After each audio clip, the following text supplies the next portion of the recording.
Fabien Lamiré, je suis papa de 2 enfants, j'habite à Vitré et je suis chef de projet dans une grande entreprise de services numériques à Saint-Grégoire. D'accord. Être citoyen, ça signifie quoi pour vous?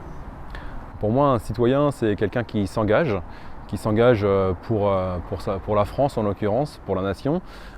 S'engager, ça peut avoir diverses formes, mais disons que pour moi, c'est quelqu'un qui va d'abord respecter les institutions, les traditions du pays, et qui va s'impliquer de différentes manières, mais rien qu'en respectant, on va dire, les lois, c'est une manière aussi de s'impliquer.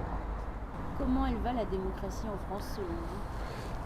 Moi j'ai la sensation qu'elle va plutôt bien, et c'est d'ailleurs le grand débat, d'ailleurs on est je pense la preuve, on a le droit de s'exprimer, là j'ai le droit de dire ce que je veux devant la caméra, ce qui est déjà une très bonne chose. Après il y a évidemment des choses qui sont probablement à revoir, à améliorer.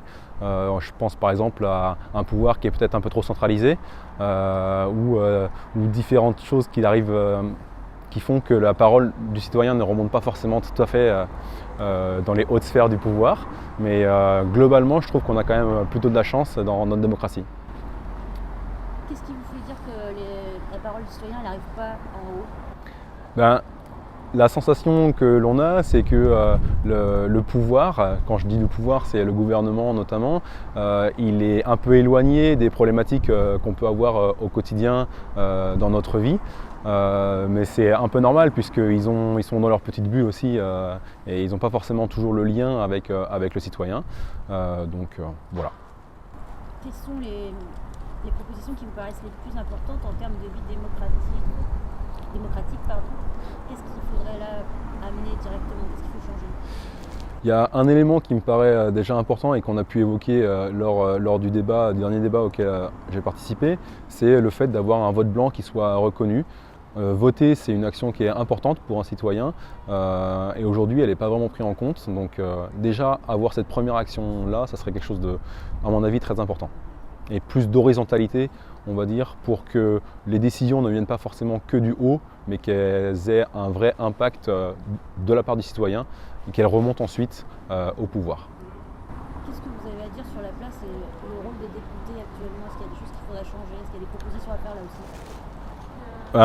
Le rôle et la place du député, je pense qu'il faut être assez humble déjà sur le fait que nous, en tant que citoyens, on n'a pas forcément tous les éléments de compréhension pour comprendre les problématiques qui s'adressent au niveau économique. Je parle de ce sujet-là particulièrement parce que c'est assez complexe.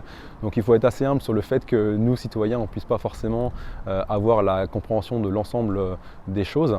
Maintenant, effectivement, avoir un ancrage territorial et une proximité un peu plus forte avec son député, ce qui aujourd'hui a tendance à se perdre, j'ai l'impression, dans la société, ça serait quelque chose d'important, je pense. Est-ce que le grand débat, on y croit? Moi j'y crois, rien que pour une chose, c'est qu'au final ça m'a permis personnellement de sortir de ma bulle, ça m'a permis d'aller rencontrer des gens qui faisaient autre chose que... moi je travaille avec des ingénieurs par exemple et évidemment c'est un contexte qui est très fermé. Donc rien que pour ça, d'aller au-delà on va dire de sa petite bulle, c'est quelque chose d'intéressant. Ce qui en ressortira très honnêtement, peut-être qu'il y aura de la récupération politique, peut-être que ça sera détourné, mais d'un autre côté, ça aura permis au moins à ce qu'on réfléchisse à nos institutions, à la manière dont la France fonctionne et à aller vers l'autre, et ça, c'est forcément toujours du positif.